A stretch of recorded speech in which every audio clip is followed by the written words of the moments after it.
Welcome to study 24 Udaipur.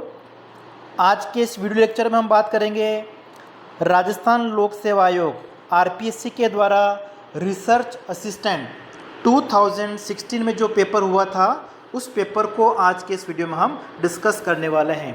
इसमें हम statics वाला जो आपका पार्ट है सांख्यिकी वाला उसको देखेंगे। तो देखिए, सबसे पहले प्रश्न की अगर हम बात करें तो आपका है भारत में कृषि सांख्यिकी प्रकाशन के लिए हुए समंक क्या कहलाएंगे।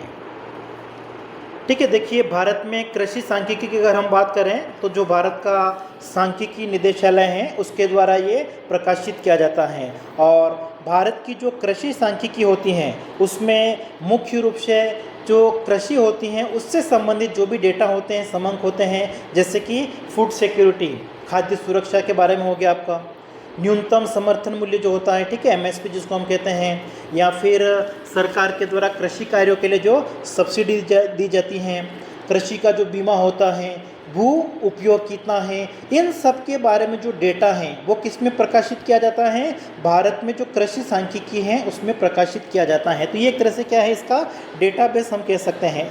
और इन डेटा का, इन समंकों का अगर प्रयोग किया जाता है किसी अनुसंधानकर्ता के द्वारा, इसका मतलब ये जो समंक हैं वो कौन से समंक कहलाएंगे, आपके सेकेंडरी डेटा कहलाएंगे, द्वितीयक समंक। ठीक है, द्वितीयक समंक क्या होते हैं, ऐसे डेटा समंक जो किसी अन्य व्यक्ति या संस्था के द्वारा एकत्रित किए जाते हैं या उनको प्रकाशित किए जाते हैं और उनका जो प्रयोग है वो किसी अनुसंधानकर्ता के द्वारा अगर किया जाएगा तो ये जो प्रकाशित समंक हैं अगर इनका प्रयोग अगर रिसर्च में किया जाएगा तो ये डेटा आपके कौन से कहलाएंगे, द्वितीयक समंक कहलाएंगे, सेकेंडरी डेटा कहलाएंगे। इसलिए करेक्ट आंसर आपका हो जाएगा सेकंड ऑप्शन।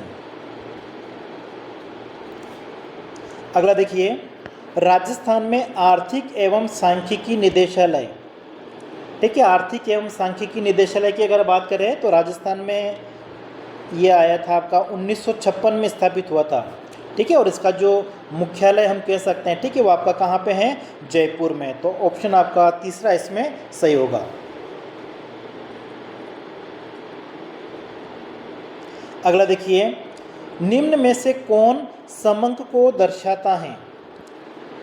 ठीक है, डेटा आपके क्या होते हैं, समंक या आंकड़े जो होते हैं वो एक तरह से कोई एक सिंगल वैल्यू अगर होती है, अकेला मूल्य होता है तो उसको हम डेटा नहीं कहेंगे। समूह के अगर हम कोई दो वैल्यू अगर ले लेते हैं उसको भी हम समंक नहीं कहेंगे। ठीक है, किसी समूह के जो अलग अलग वैल्यूज़ होती हैं, डिफरेंट जो वैल्यूज़ होती हैं, ठीक है, उनको हम एक तरह से क्या कह सकते हैं, समंक कह सकते हैं। ठीक है, तो समूह के जो विभिन्न मूल्य हैं, विभिन्न मूल्यों का जो आपका समूह बनेगा उसको हम क्या कहेंगे, समंक कहेंगे। तो यहाँ पे ऑप्शन के हिसाब से देखोगे तो आपका जो करेक्ट आंसर हो जाएगा ऑप्शन हमारा तीसरा। अब देखिए नेक्स्ट हमारा, सारणियन में समंकों का उद्गम यदि हो तो कहाँ पे दर्शाया जाता है। ठीक है, समंकों का उद्गम तो कहीं पे सारणी में वैसे दर्शाया नहीं जाता है।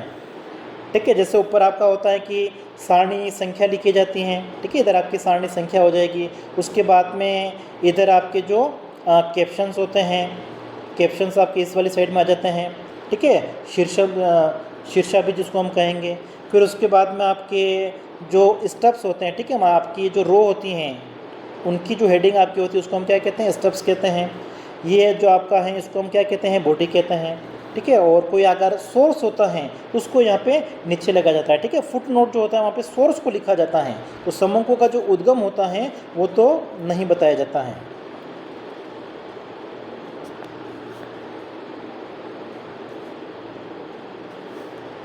अगला है, निम्न वक्तव्यों में से कौन सा वक्तव्य जो है सही है। ठीक है, अलग अलग हमारे पास में स्टेटमेंट दे रखे हैं तो इनमें से कौन सा स्टेटमेंट जो है वो सही है। सबसे पहला देखिए, वर्गीकरण को सारणियन के बाद में करते हैं, ये कथन तो आपका क्या हो गया, गलत। क्योंकि देखिए सबसे पहले हम क्या करते हैं, जो डेटा है उनको कलेक्ट किया जाता है, उनका क्या होता है, कलेक्शन। तो सबसे पहले आपका क्या आ जाएगा, कलेक्शन। ठीक है, समंकों का संकलन हम कहते हैं। अब उनको इकट्ठा करने के बाद में क्या किया जाता है, उनका क्लासिफिकेशन किया जाता है, उनका क्या किया जाता है, वर्गीकरण किया जाता है। तो फिर आपका क्या आ जाएगा, क्लासिफिकेशन या वर्गीकरण। फिर क्लासिफिकेशन करने के बाद में क्या होता है, उनको रिप्रेजेंट किया जाता है। ठीक है, उनको क्या किया जाता है, उनका प्रस्तुतिकरण किया जाता है। और प्रस्तुतिकरण की अलग अलग विधियाँ हो सकती हैं, जैसे टेबुलेशन हो सकती है आपकी सारणीयन।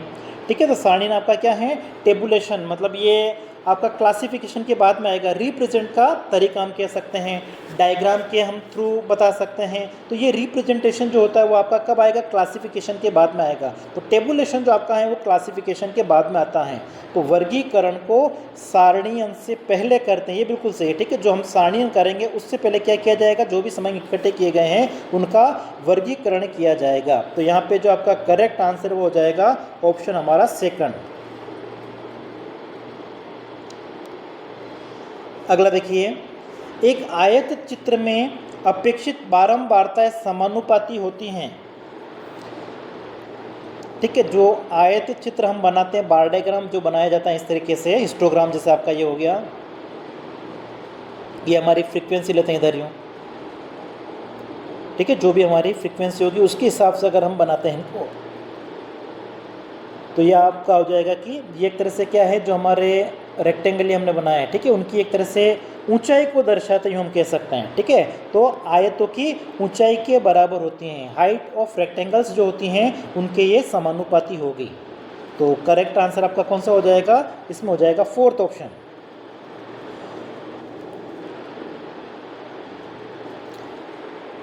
ठीक है, अगला हमारा है frequency curve is a limiting form of.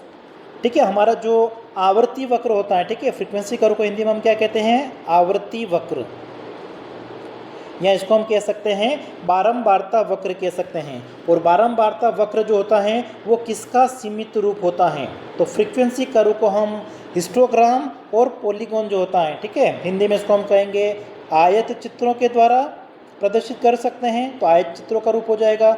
और एक हमारा जो होता है बारंबारता बहुभुज, ठीक है, दोनों का सीमित रूप हम कह सकते हैं। तो यहाँ पे आपका तीसरा ऑप्शन जो है वो सही होगा। ठीक है, बारंबारता वक्र जो आपका होता है वो किसका सीमित रूप होता है, आयत चित्र एवं बारंबारता बहुभुज का होता है।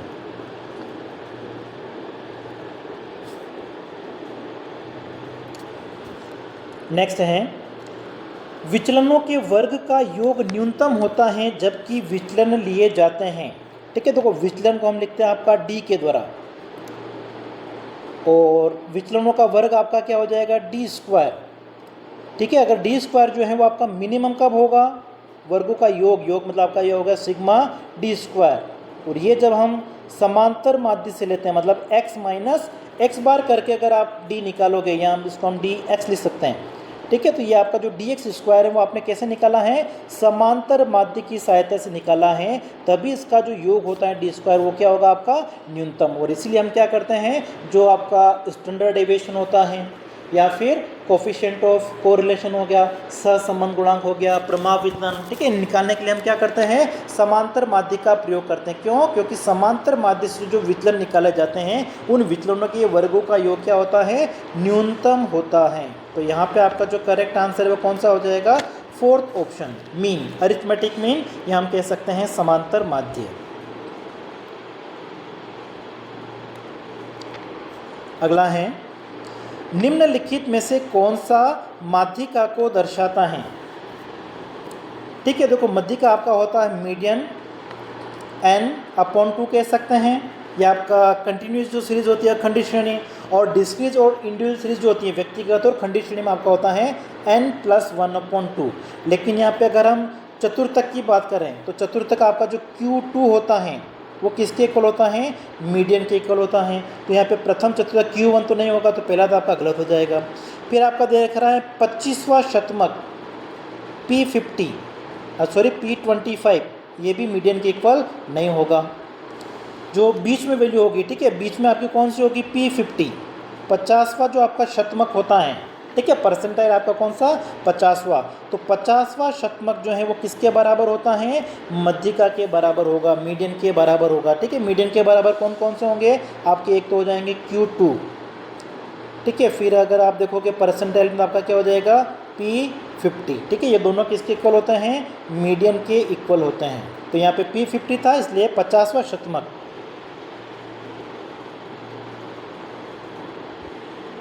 ठीक, अगला है to compare the average sale of shirt of different size in 2 shops. ठीक है, 2 दुकानें हैं,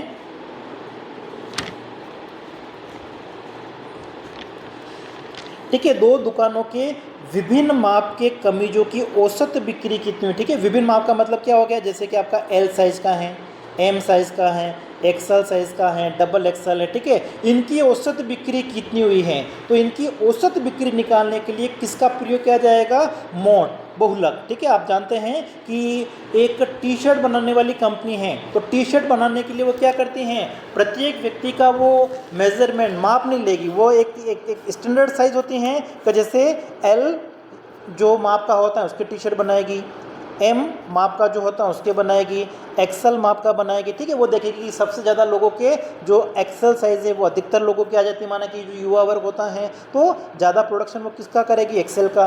कुछ लोग मोटे होते हैं तो उनके लिए वो क्या करेगी, फिर डबल एक्सेल का प्रोडक्शन करेगी, उनका प्रोडक्शन थोड़ा कम करेगी। ठीक है, इसका मतलब क्या हो गया, जहाँ पे भी सबसे अधिक की अगर हम बात करें, ठीक है, कि जैसे कमीजों के उत्पादन की अगर आप बात करें, सबसे जो ज़्यादा बिकने वाला माप होता है उसका उत्पादन किया जाएगा, तो ये आपका किसके साथ में संबंधित होता है, मोड, बहुलक के साथ में संबंधित होता है। तो ये आपका 4th ऑप्शन जो है वो करेक्ट होगा।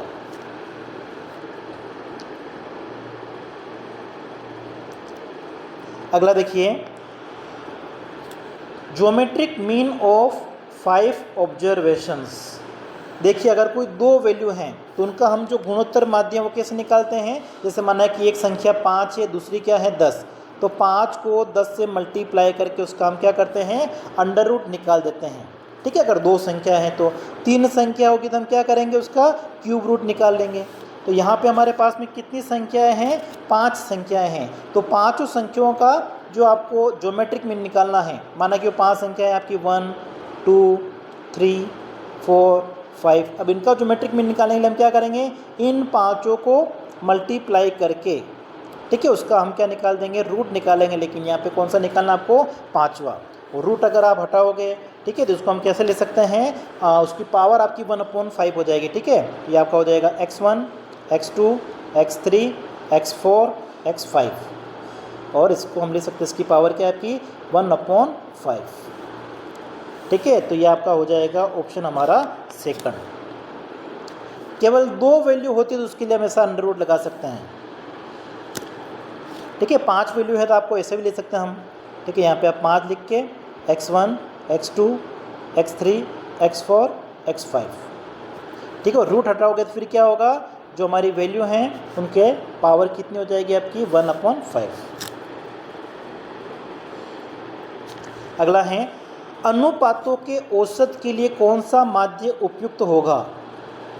ठीक है, अगर हम प्रोपोर्शन की बात करें या आपकी जो रेट होती हैं, जैसे कि पॉपुलेशन की क्या ग्रोथ रेट क्या है, जैसे जन्म दर क्या है, मृत्यु दर क्या है, ठीक है, जहाँ पे भी हमको रेट निकालनी है या फिर जहाँ पे भी हम प्रोपोर्शन की बात करते हैं, अनुपात की बात करते हैं, तो वहाँ पे जो गुणोत्तर माध्य होता है, ज्योमेट्रिक मीन है, उसका प्रयोग किया जाएगा। तो यहाँ पे आपका बी ऑप्शन सही है। अगला देखिए, ठीक है, निम्न में से कौन सा माप प्रतिचयन उच्चावनों से कम प्रभावित होता है।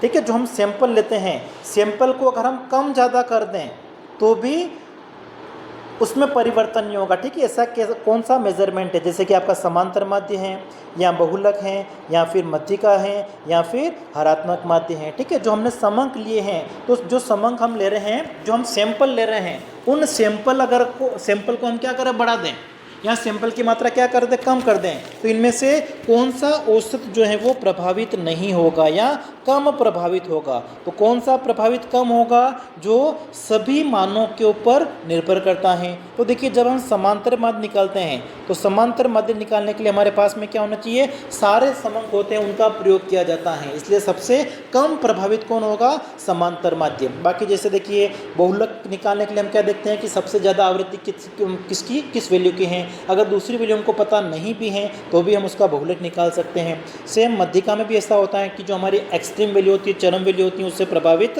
नहीं होता है। तो जो भी फ्लक्चुएशन होता है, जो उतार चढ़ाव होते हैं, उससे सबसे कम प्रभावित कौन सा माप होगा, जिसको निकालने के लिए हम क्या करते हैं, सभी वैल्यू का यूज़ करते हैं, वो और आपका कौन सा होगा, समांतर माध्य।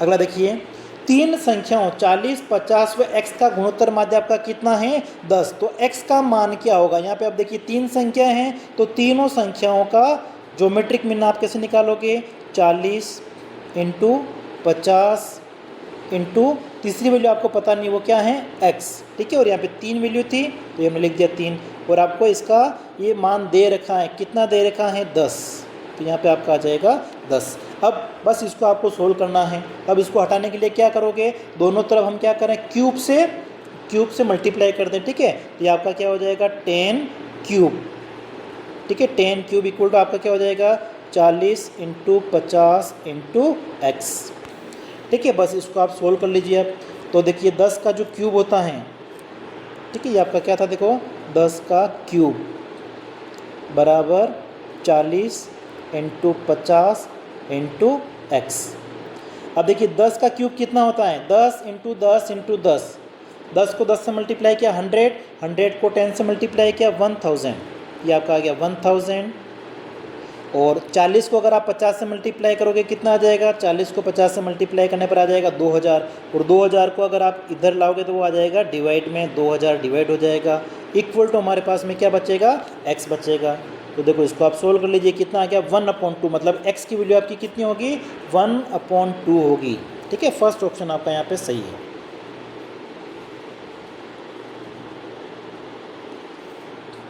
अगला देखिए, यदि एक चर x का माध्य तथा मानक विचलन क्रमशः थीटा और स्टैंडर्ड डेविएशन आपका जो सिग्मा है वो दे रखा है, तो 1/c ax प्लस b का मानक विचलन क्या होगा, ठीक है। यहाँ पे आपका x चर है, तो x चर के साथ में अगर आप देखोगे तो आपका क्या हो जाएगा, a/c, ठीक है। और मानक विचलन के लिए आपका ये हो जाएगा। तो इसमें आपका जो करेक्ट आंसर वो कौन सा हो जाएगा, फर्स्ट ऑप्शन।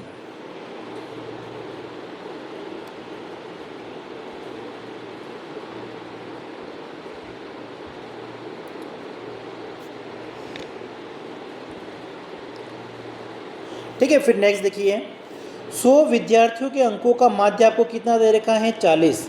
यदि बाद में पता चला कि एक अंक 53 गलती से 83 पढ़ लिया गया है, तो उसका सही माध्य क्या होगा वो आपको बताना है। तो देखिए 100 विद्यार्थियों के अंकों का माध्य आपको दे रखा है 40, तो कुल कितना हो जाएगा, 100 को 40 से मल्टीप्लाई कर दीजिए, ये आपका आ जाएगा 4000। उसमें से जो गलत पढ़ा है उसको माइनस कर दो। गलत क्या पढ़ लिया था आपने, 83, तो 4000 में से 83 को हम माइनस कर देंगे, और सही क्या था, 53, तो 53 को हम क्या करेंगे, प्लस कर देंगे। तो 4000 में से 83 को माइनस कर दो और 53 को क्या कर दो, प्लस कर दो। तो ये आपका आ जाएगा अब 3970, 3970, ठीक है। और कितने थे, 100 विद्यार्थी थे, तो अब इसमें आप क्या करो, 100 का भाग दे दो, 100 का हम डिवाइड कर लेंगे, तो 100 का डिवाइड करने पर आपके पास में कितना आ जाएगा, 39.70, ठीक है। 39.70 मतलब ये आपका हो जाएगा फोर्थ ऑप्शन।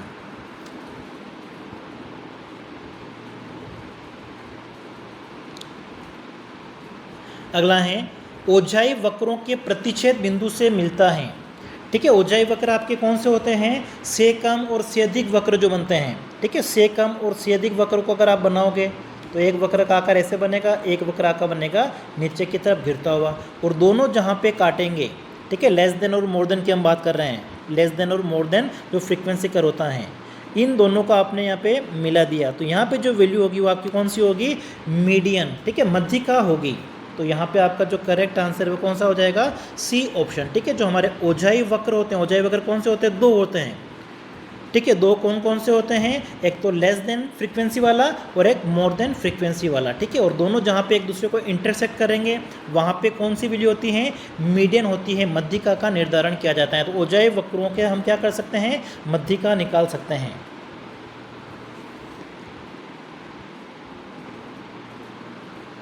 अगला देखिए, यदि हमारे पास में Q1 दे रखा है 30, Q2 दे रखा है 38 और Q3 हमारे पास में कितना है 70, तो यहाँ पे आपको क्वार्टाइल डेविएशन निकालना है, चतुर्थक विचलन।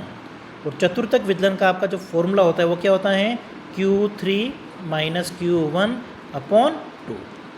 तो ये आपका Q2 केवल आपको कन्फ्यूज़ करने के लिए दे रखा है। ठीक है, तो ये कितना हो जाएगा, देखो 70 माइनस 30 अपॉन 2। ठीक है, 70 में से 30 को माइनस करोगे 40 और 40 में अगर आप 2 का डिवाइड करोगे तो कितना आ जाएगा 20। तो क्वार्टाइल डेविएशन आपका चतुर्थक विचलन कितना होगा, 20 होगा। तो 20 आपका कहाँ पे है, तीसरा ऑप्शन जो है वो आपका सही है।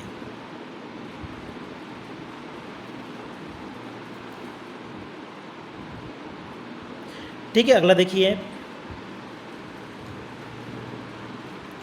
कुछ प्रेक्षणों का प्रसरण गुणांक आपको दे रखा है x। यदि सभी प्रेक्षणों को दुगुना कर दिया जाए तो प्रसरण गुणांक आपका क्या हो जाता है, EX हो जाता है। तो यहाँ पे आपके पास में E की वैल्यू क्या होगी है ये बताना है। ठीक है, प्रसरण गुणांक मतलब आपको कोफिशिएंट ऑफ वेरिएशन दे रखा है।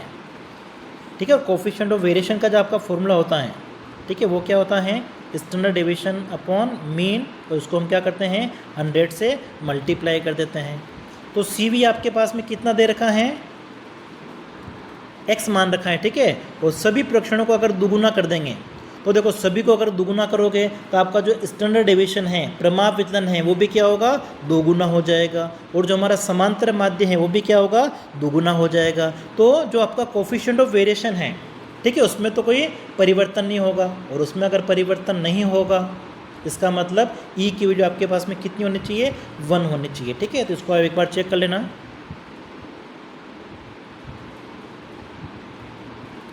अगला है, यदि बारंबारता बंटन में विवृतांत अंतराल हो तो केंद्रीय प्रवृत्ति का सर्वाधिक उपयुक्त माप।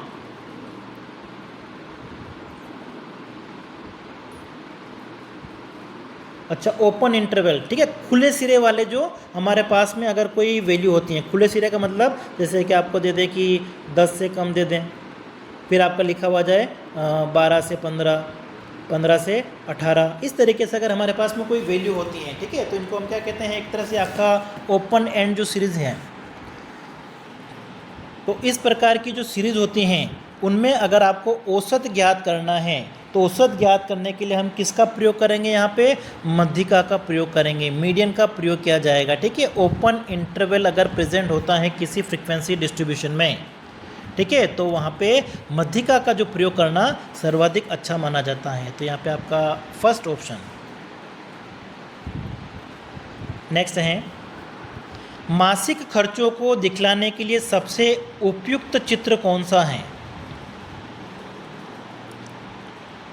ठीक है, मासिक खर्चों को दिखाना है आपको, जैसे पहला जनवरी महीना है उसमें आपके 100 रुपये का खर्चा हुआ है, तो माना कि हमने ये बार डायग्राम बना दिया। ठीक है, फिर उसके बाद में जो फरवरी है उसमें आपका कम खर्चा हुआ है तो ये दर्शा दिया। मार्च वाले महीने में भी और कम खर्चा हुआ तो ये दर्शा दिया।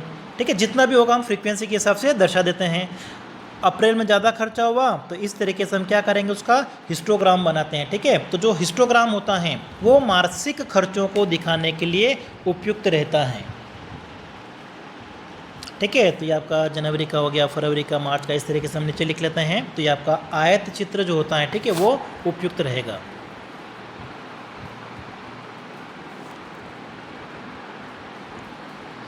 अगला है, निम्न में से कौन सा द्विआयामी चित्र नहीं है, 2 डायमेंशनल डायग्राम नहीं है इनमें से। ठीक है, 2 डायमेंशनल डायग्राम क्या होता है, जिसमें हम 2 डायमेंशन लेते हैं। ठीक है, जैसे कि आपका लंबाई और चौड़ाई 2 आयाम जिसमें लिए जाएंगे। ठीक है, 2 आयाम आपके किसमें लिए जाते हैं, वर्ग में लिए जाएंगे, आयत चित्र में लिए जाएंगे, पाई डायग्राम जो होता है उसमें भी लिए जाते हैं। ठीक है, पाई डायग्राम जैसे हम बनाते हैं ना, इस तरीके से आपने पाई डायग्राम बनाया है, तो अब इसको हम क्या करते हैं, अलग अलग पार्ट में डिवाइड करते हैं। जैसे कि गवर्नमेंट का जो बजट आता है उसमें शिक्षा के ऊपर खर्चा हुआ वो हमने ये दर्शा दिया, माना कि 10% क्या है शिक्षा के ऊपर खर्चा है। स्वास्थ्य के ऊपर खर्चा है कितना, माना कि 20% है तो 20% दर्शा दिया।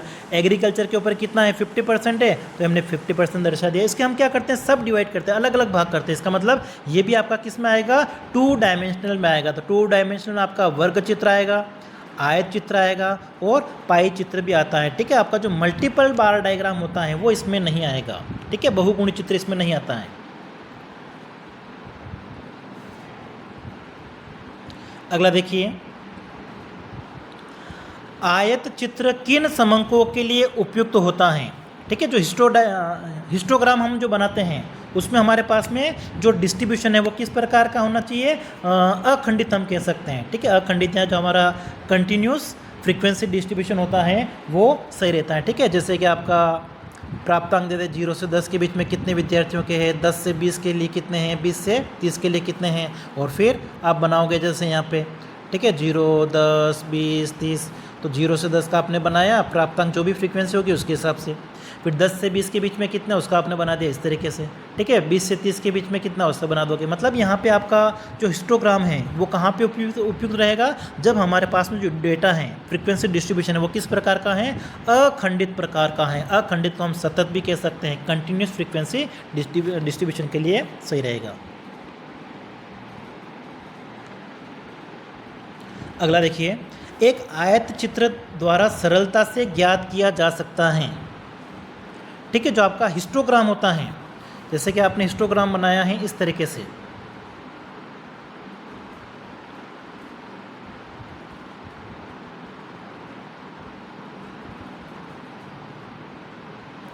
ठीक है, अब ये जो हिस्टोग्राम बनाया है इसकी सहायता से हम क्या ज्ञात कर सकते हैं। तो देखिए, इसका जो एक कोना होता है उसको हम इसके पास वाले कोने से मिला देते हैं, और ये जो कोना होगा उसको हम क्या करते हैं, इससे मिला देंगे। और जहाँ पे इंटरसेक्ट करेगा ये जो वैल्यू आएगी यहाँ पे, ये आपका क्या होता है, ये आपका होगा बहुलक। ठीक है, हिस्टोग्राम से हम क्या निकाल सकते हैं, मोड निकाल सकते हैं, बहुलक निकाल सकते हैं। तो करेक्ट आंसर आपका इसमें कौन सा हो जाएगा, तीसरा ऑप्शन। अगला है, चित्रीय आरेख किन दिए गए समंकों के लिए उपयुक्त हैं। ठीक है, जो आपका पिक्टोग्राम्स होता है। ठीक है, पिक्टोग्राम्स के लिए हम क्या करते हैं, हमारे पास में जो भी डेटा हैं उनको दर्शाने के लिए क्या करते हैं, कुछ प्रतीक चिन्ह होते हैं, कुछ प्रतीक ले लेते हैं, कुछ हम साइन ले लेते हैं। ठीक है, उनका प्रयोग करते हैं कि जैसे आपको 100 व्यक्तियों को दर्शाना है तो प्रतीक के तौर पे जैसे हमने ये बना दिया।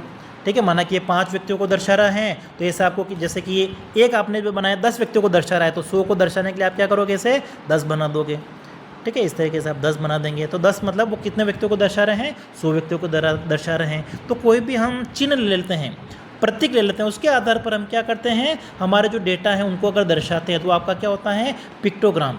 और ऐसी कंडीशन में इसका प्रयोग हम कब करेंगे, जब हमारे पास में संख्याएँ क्या होनी चाहिए, होल नंबर। ठीक है, पूर्णांक में संख्या होनी चाहिए। पूर्णांक का मतलब 10, 20, 50, 80, 100।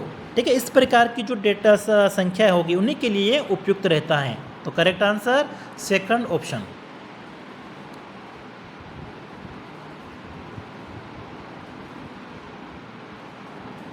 अगला देखिए, यदि 2 अंकों x और y का हरात्मक माध्य आपका कितना है, 6 है, और यदि x इक्वल टू आपका क्या है, 4, तो y इक्वल टू क्या होगा। तो इसके लिए आपको देखो फॉर्मूला आपको क्या यूज़ करना है, n/1/x plus 1/y equal to हमारे पास में कितना दे रखा है, इक्वल टू आपके पास में हरात्मक माध्य दे रखा है 6 दे रखा है। अब इस फॉर्मूले में आपको क्या करना है, वैल्यू रखनी है n, मतलब देखो 2 वैल्यू आपकी, तो यहाँ पे आपके आ जाएगा 2/x कितना है आपका, x आपको दे रखा है 4, तो 1/4 प्लस 1/y इक्वल टू हमारे पास में क्या है, 6। ठीक है, बस इसको आपको क्या करना है, सोल्व कर लेना है, और इसको सोल्व करने पे हमारे पास में आंसर जो आएगा, ठीक है, वो क्या आना चाहिए आपका, 12।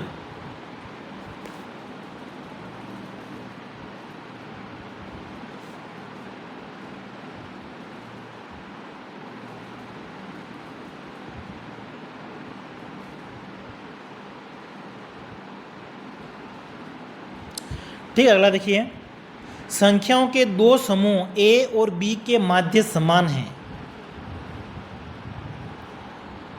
उनके प्रसरण गुणांक क्रमशः 44.8 और 56.0 हैं, तो समूह ए का समूह बी के सापेक्ष में मानक विचलन का अनुपात क्या होगा?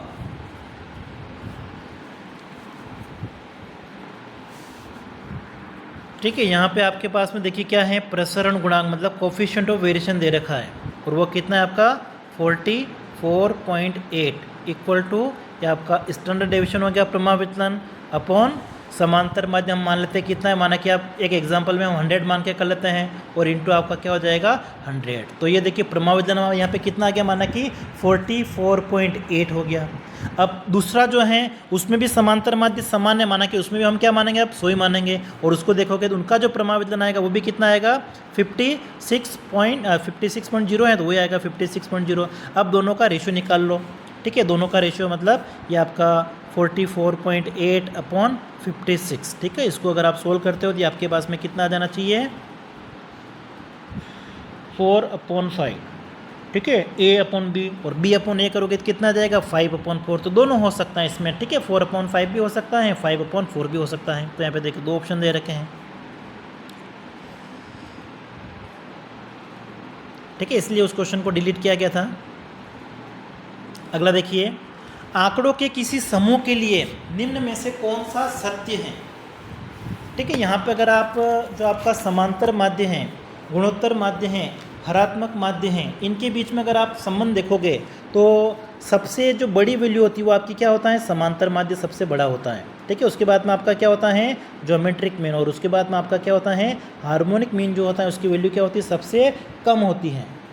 तो यहाँ पर अगर आप देखोगे तो आपका जो फर्स्ट ऑप्शन है, ठीक है, वो सही होगा कि x bar is greater than और इक्वल टू ज्योमेट्रिक मीन, और ज्योमेट्रिक मीन जो है वो ग्रेटर देन और इक्वल टू होता है किसके, हार्मोनिक मीन के।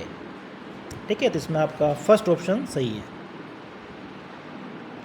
ठीक है, अब देखो नेक्स्ट देखिए, एक आंकड़ों के समूह का माध्य व प्रसरण क्रमशः 25 और 10 दिए गए हैं।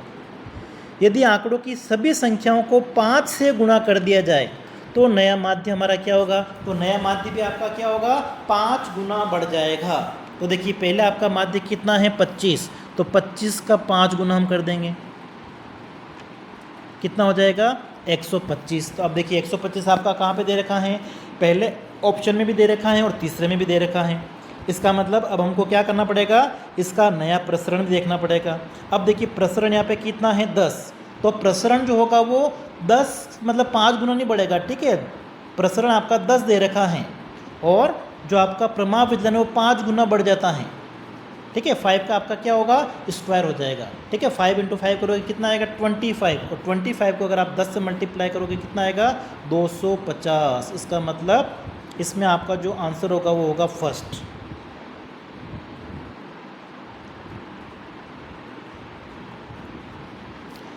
ठीक है, अब देखिए अगला, निम्न में से कौन सा मापक श्रृंखला के सभी मानों पर आधारित होता है? तो देखिए मध्यिका में सभी मानों का होना आवश्यक नहीं है, रेंज में सबसे बड़ी वैल्यू और सबसे छोटी वैल्यू चाहिए होती हैं, चतुर्थक विचलन में हम Q3 और Q1 निकालते हैं उसमें भी हम जरूरत नहीं पड़ेगी। जो आपका स्टैंडर्ड डेविएशन होता है, मानक विचलन होता है, वो सभी मानों के ऊपर आधारित होता है। इसीलिए जो स्टैंडर्ड डेविएशन है उसको आइडियल माप कहा जाता है, आदर्श माप कहा जाता है। ठीक है, क्योंकि ये सभी जो वैल्यूज़ होती हैं उसके ऊपर ये डिपेंड करता है। तो इसमें आपका कौन सा हो जाएगा फोर्थ ऑप्शन।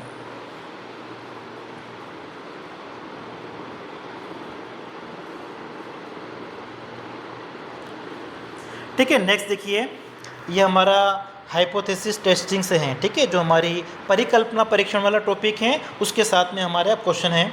सबसे पहला हमारा क्या है, एक शून्य परिकल्पना क्या है, नल हाइपोथेसिस क्या होती हैं। तो देखिए कोई भी अनुसंधान किया जाता है, ठीक है, टेस्टिंग ऑफ हाइपोथेसिस की अगर हम बात करें परिकल्पना परीक्षण में, तो सबसे पहले हम क्या मानते हैं उसमें, हम शून्य परिकल्पना लेते हैं। और शून्य परिकल्पना क्या ली जाती है कि जो भी दो चर हैं उनके बीच में किसी प्रकार का कोई डिफरेंस नहीं है। ठीक है, उनके बीच में डिफरेंस नहीं है, इसका मतलब क्या हो गया, शून्य अंतर हो गया। ठीक है, शून्य अंतर की परिकल्पना हम लेते हैं। यहाँ परीक्षण के अंतर्गत परिकल्पना अस्वीकार करने हेतु भी हम कह सकते हैं इसको, और नेगेशन हाइपोथेसिस मतलब इसको हम नकारात्मक परिकल्पना भी इसको हम कह सकते हैं।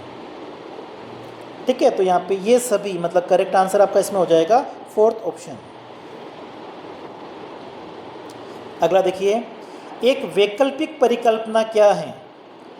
ठीक है, टेस्टिंग ऑफ हाइपोथेसिस में हम सबसे पहले तो क्या लेते हैं, शून्य परिकल्पना, नल हाइपोथेसिस, जिसमें हम क्या करते हैं, दो चरों के बीच में किसी प्रकार का अंतर नहीं है ये मान लेते हैं। दूसरी हमारी क्या है, वैकल्पिक परिकल्पना, जिसमें क्या होगा, अंतर आएगा। ठीक है, अंतर है ऐसा क्या जाता है उसमें, मतलब जो नल हाइपोथेसिस होती हैं उसका जस्ट अपोजिट जो है उसको हम क्या कहते हैं, वैकल्पिक परिकल्पना कहते हैं, अल्टरनेटिव हाइपोथेसिस कहते हैं।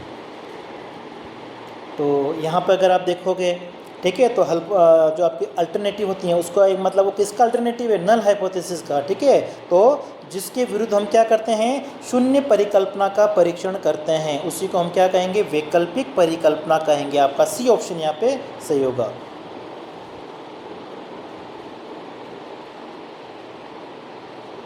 ठीक, अगला है, what is level of significance in testing of hypothesis. ठीक है, जो हमारा परिकल्पना परीक्षण होता है उसमें सार्थकता का स्तर क्या है। ठीक है, लेवल ऑफ सिग्निफिकेंस का मतलब क्या हो गया कि जो हमारी शून्य परिकल्पना है उसके गलत होने की क्या संभावना है। ठीक है, जबकि वो वास्तव में क्या है, सही है। कि जैसे कि अगर हम मान लेते हैं कि लेवल ऑफ सिग्निफिकेंस आपका कितना है, 5% है, इसका मतलब क्या हो गया, हमारी जो शून्य परिकल्पना है उसके गलत होने की जो संभावना है वो कितनी है, 5%, या उसकी जो प्रोबेबिलिटी आप देखोगे कि वो कितनी है, 0.05 है। ठीक है, जबकि वो वास्तव में क्या है, सत्य है। ठीक है, मतलब सच होने की जो प्रोबेबिलिटी हो जाएगी वो कितनी हो जाएगी, आपकी 95% संभावना है कि वो क्या होगी, स्वीकार कर ली जाएगी, वो क्या होगी, सत्य होगी। ठीक है, तो हमारा जो रिजल्ट है वो सिग्निफिकेंट नहीं होगा, उसकी जो प्रोबेबिलिटी वो आपकी क्या है, 5% है। ठीक है, 0.05 प्रोबेबिलिटी है, और इसी को हम क्या कहते हैं, लेवल ऑफ सिग्निफिकेंस कहते हैं। ठीक है, ये 5% भी हो सकता है, 1% भी हो सकता है। ठीक है, 5% है, इसका मतलब क्या हो गया, उसके गलत होने की जो प्रोबेबिलिटी है वो कितनी आपकी, 0.05। ठीक है, हमारी जो शून्य परिकल्पना है उसके गलत होने की जो संभावना है वो कितनी है, 0.05, या परसेंटेज में क्या है, 5%, और वास्तव में सत्य होगी वो क्या हो जाएगा, 95% उसके सत्य होने की संभावना है। तो इसमें अगर आप देखोगे तो करेक्ट आंसर आपका हो जाएगा इसमें फर्स्ट ऑप्शन। ठीक है, H0 को अस्वीकार करने की प्रायिकता जबकि वह सही है। ठीक है, H0 का मतलब क्या हो गया, आपका शून्य परिकल्पना, H डॉट लिखा हमने। ठीक है, शून्य परिकल्पना को अस्वीकार करने की जो प्रोबेबिलिटी है जबकि वो सही है उसको दर्शाता है कौन, null hypothesis, level of significance जो आपका है। ठीक है, सार्थकता का जो स्तर है वो क्या दर्शाता है कि जो हमारी शून्य परिकल्पना है, ठीक है, उसके गलत होने की संभावना है, उसको अस्वीकार करने की प्रायिकता क्या है।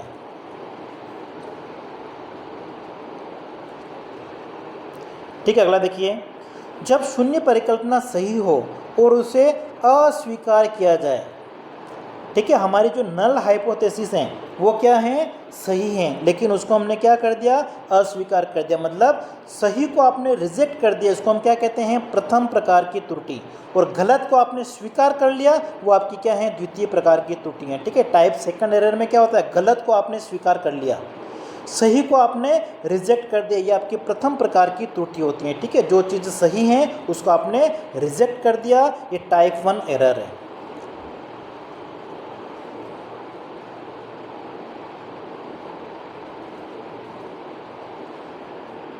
अगला है, एक शून्य परिकल्पना जब वो गलत हो और उसे स्वीकार किया जाए तो इसको हम क्या कहेंगे। ठीक है, गलत को आपने स्वीकार कर लिया तो ये आपकी कौन सी हैं, द्वितीय प्रकार की त्रुटि हैं। ठीक है, गलत को आपने क्या कर लिया, एक्सेप्ट कर लिया, स्वीकार कर लिया।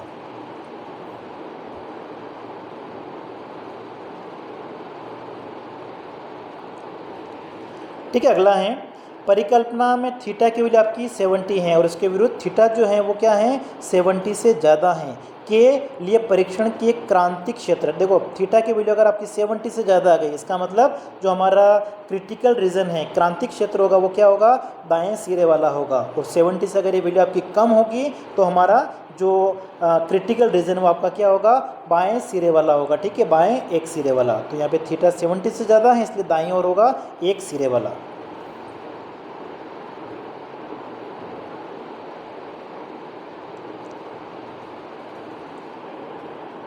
अगला है क्रांतिक क्षेत्र आधार देता है। ठीक है, क्रांतिक क्षेत्र आपका क्या होता है, जैसे कि अगर आपका जो क्रांतिक क्षेत्र जो हमारा लेवल ऑफ सिग्निफिकेंस क्या है 5% है। ठीक है, तो 5% को हम क्या करते हैं, अगर 2 सिरे वाला है तो उसको 2 पार्ट में डिवाइड करते हैं। इधर आपका कितना आ जाएगा 2.5%। ठीक है, यहाँ हम कह सकते हैं कि 0.025 इधर आ जाएगा, 0.025 इधर आ जाएगा। तो क्रांतिक क्षेत्र जो हैं वो क्या बता रहा है एक तरह से कि हमारी जो शून्य परिकल्पना है उसको हम क्या करेंगे, अस्वीकार करेंगे। ठीक है, उसकी प्रोबेबिलिटी यहाँ पे ये अस्वीकार को दर्शा रहा है। ये क्रांतिक क्षेत्र जो होता है ना वो क्या दर्शा रहा है कि जो हमारी शून्य परिकल्पना है उसको अस्वीकार किया जाएगा। ठीक है, उसको दर्शाता है। तो करेक्ट आंसर आपका क्या हो जाएगा, ऑप्शन हमारा हो जाएगा इसमें फर्स्ट ऑप्शन। ठीक है, शून्य परिकल्पना को अस्वीकार करने के लिए। ठीक है, फिर अगला है क्रांतिक क्षेत्र का जो क्षेत्रफल होता है वो किसके ऊपर निर्भर करता है।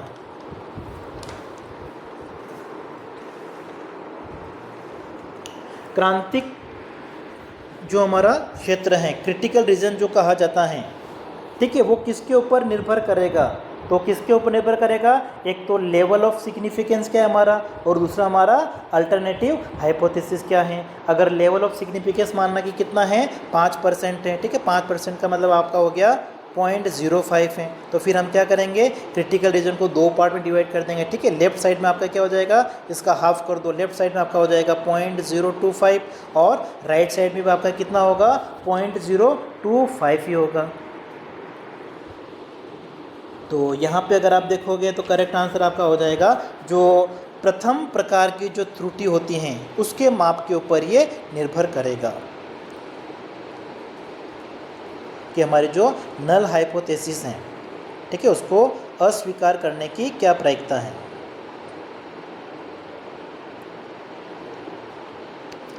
ठीक है, अगला देखिए, 2 गुणों की स्वतंत्रता की परीक्षा के लिए 4x3 आसंक सारणी में काई वर्ग परीक्षण की स्वतंत्रता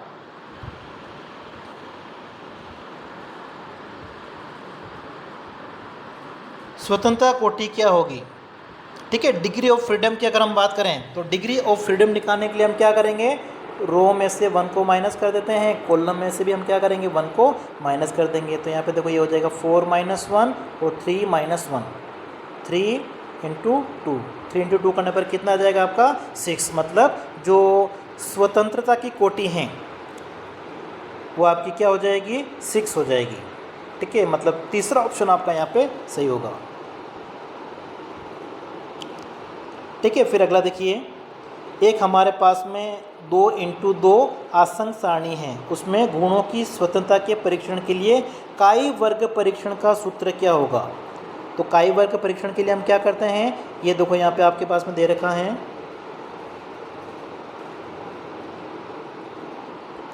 तो ये देखो ये क्रॉस मल्टीप्लाई, मतलब ए का मल्टीप्लाई किसके साथ में होगा, डी के साथ में, ए का मल्टीप्लाई डी के साथ में, सी का मल्टीप्लाई डी के साथ में, सॉरी बी का, ठीक है, बी का मल्टीप्लाई सी के साथ में। ठीक है, और दोनों का डिफरेंस जो होगा उसको हम क्या करेंगे स्क्वायर, और अपॉन में आपका क्या आ जाएगा रो 1 रो 2 C1 C2 कॉलम 1 कॉलम 2। तो ये हमारा फॉर्मूला होता है। ठीक है, और ये फॉर्मूला आपका कहाँ पे दे रखा है, फर्स्ट ऑप्शन में। ठीक है, तो करेक्ट आंसर आपका कौन सा हो जाएगा इसमें, ऑप्शन हमारा फर्स्ट। अच्छा, इसको n से भी मल्टीप्लाई करना पड़ेगा, n से भी मल्टीप्लाई करते हैं, इसका मतलब आपका जो करेक्ट आंसर है वो कौन सा हो जाएगा, सेकंड ऑप्शन। ठीक है, इसमें सेकंड ऑप्शन जो है आपका वो करेक्ट होगा। तो देखिए आज की क्लास में इतना ही। अगले अब देखिए 50 क्वेश्चन इसके और हैं, ठीक है, जिसको हम नेक्स्ट वीडियो में डिस्कस करेंगे।